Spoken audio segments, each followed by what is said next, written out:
Maithili express की शानदार प्रस्तुति।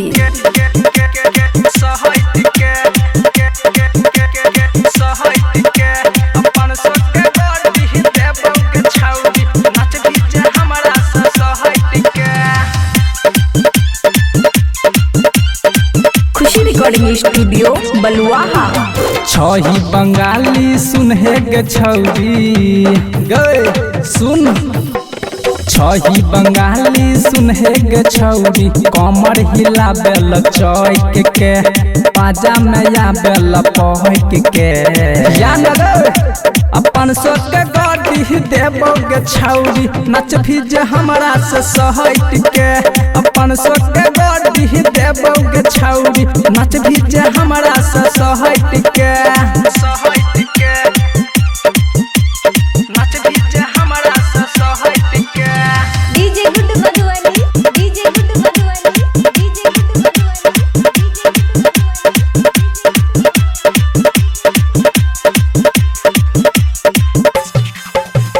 छौरी सबर की लागे छही सुपर कमर हिलाबै हिलै छौ गुफर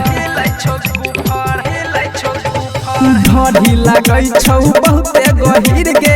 ओकरे पर भरल छौ सबके नजर गे बतिया कहै छियो सुनहे गे सोना डीजे पर बाजै छौ मैथिली गाना बाजा में धरल पहक के कमर हिला देल चहक के अपन सोच के गाड़ी देबो गे छौरी नच भीज हमरा से सहट के अपन सोच के गाड़ी देबो गे छौरी नच भीज हमरा से सहट के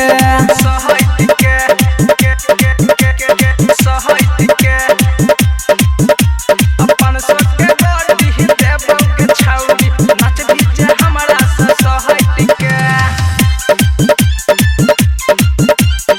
खुशी रिकॉर्डिंग स्टूडियो बलुआहा। बढ़िया से छौरी लगल होठल लाली न तो स्टेज पर चल जातो गोली राइटर अमर जीत कहई है बात गे उदय रतन छौरी छोड़तौ न साथ गे अमन यकी कहै छ छौरी किया बनाबै छी हमरा से दूरी पाजा में धरल पहक के